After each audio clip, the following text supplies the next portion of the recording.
Hey guys, it's Christian Senior back from CNH Small Engine again for another review video. This one, we're at my cabin here this weekend over here, and we did some extended tests on the VEPR I was talking about in a couple previous videos about fine-tuning your trigger and the bolt, and basically getting the gun to basically cycle with virtually any ammunition you have out there, plus polishing certain components up on a bolt carrier and the trigger so the gun will cycle and actually feel better when you're actually cycling it. And I just wanted to give a review of what I was shooting up there today, and what I was also using for the headphones as well too. And because people do like that real world like test, plus also some kind of feedback on like your headphones and stuff like that, shooting specific rifles, because sometimes the YouTube videos that I've seen online, plus also were the Amazon review videos, they don't really specify what kind of sound protection they have for like a given item. Like say you buy a headset, but the people reviewing it don't actually list what kinds of guns they were shooting specifically, and how the actual headset nullified the majority of the sound there for that. So what I got in front of me right here is my favorite headset. It's the 3M Peltar Tactical Sport model right here for that, and it's the Peltar, I think the model 2015 I think on here. It's the where's it at here? It's the MT16H2210F model right there for that, and they basically worked perfectly fine for shooting your VEPR 12 out here. This is the one VEPR where I actually had to polish the trigger, bolt carrier, stuff like that on there for that. And I'm basically shooting slugs up there right now, currently today.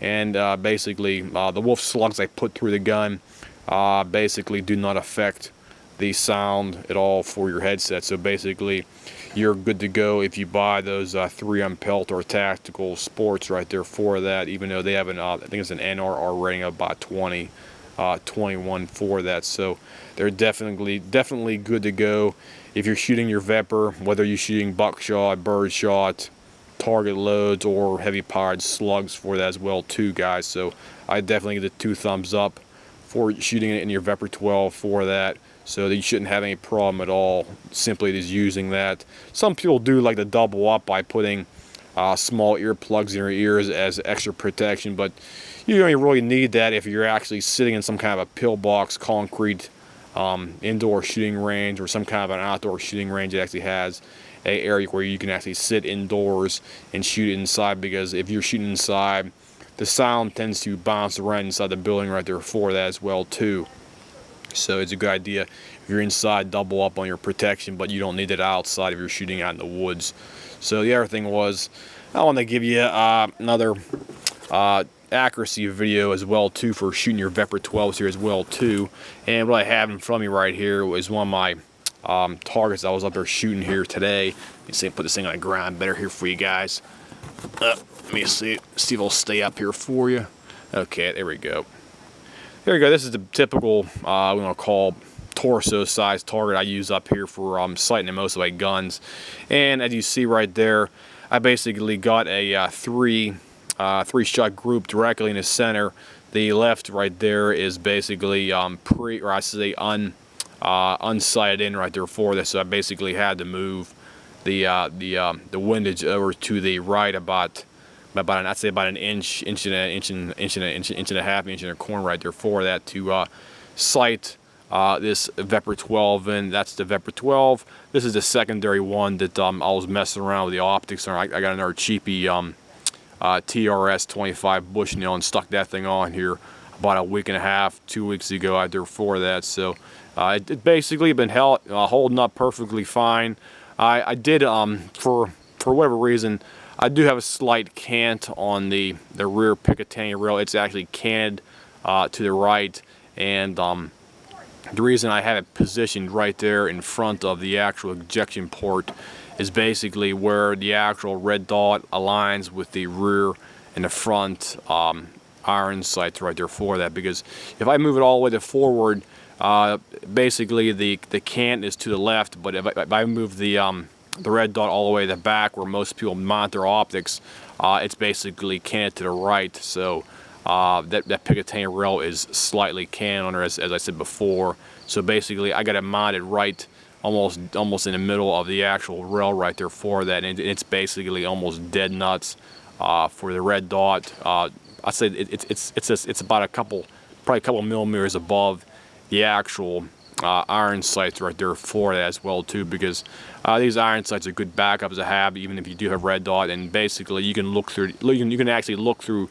the actual reticle of your red dot to see the iron sights as a backup if your red dot goes out for whatever reason to that. So it's always a good idea to use the backups if you actually have to for that. So that's basically everything I got in the video right now about accuracy wise, hearing protection, and is basically shooting your VEPR if you want to shoot slugs and stuff like that through it. Basically it's functioning perfectly fine for me today up here. Put I think about 35-40 slugs through it up here over the past couple hours up here, and it's shooting great for me, no problem. And hearing protection works perfectly fine. The Pelletar Tactical Sports work perfectly fine. And if you notice right there, I also have a bipod on the front of the front lower handguard picatanny rail on there.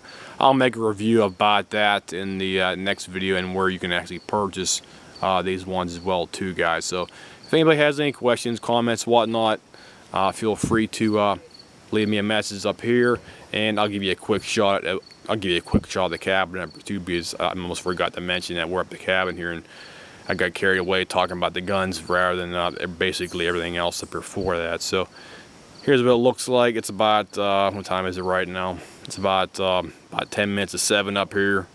Everything else looks nice and good up here, nice and quiet.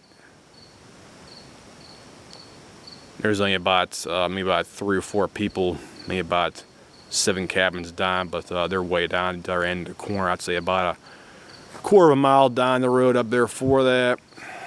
Everything else looks fine up here. Fire pit looks great, no problem with that over there. Tractor garden's good up here.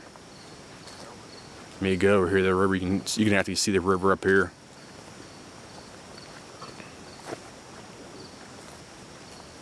And there's a river down there. There's Mongols boat down there right next to the river. It's got a dock down there. And let me see what else you got down here. You can see it down there. It's pretty light down there. Got a lot of sun glare right now from the sun. There's a little grinny down by the first part of steps right next to the flag right down. You can barely see him. He's basically right above the flag. And there's a boat, and there's a river out there as well too. If you notice the rock directly behind the boat across the river over there, that rock is completely out of the water.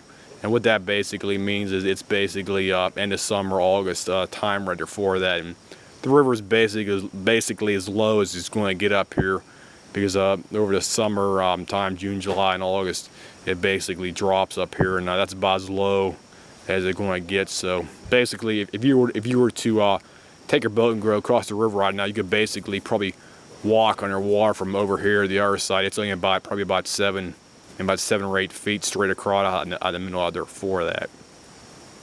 And you swing around over here. There's our neighbor's cabin over there, old Beatty's cabin, Blaine, but he's dead, so his family inherited it. And you go back up here again.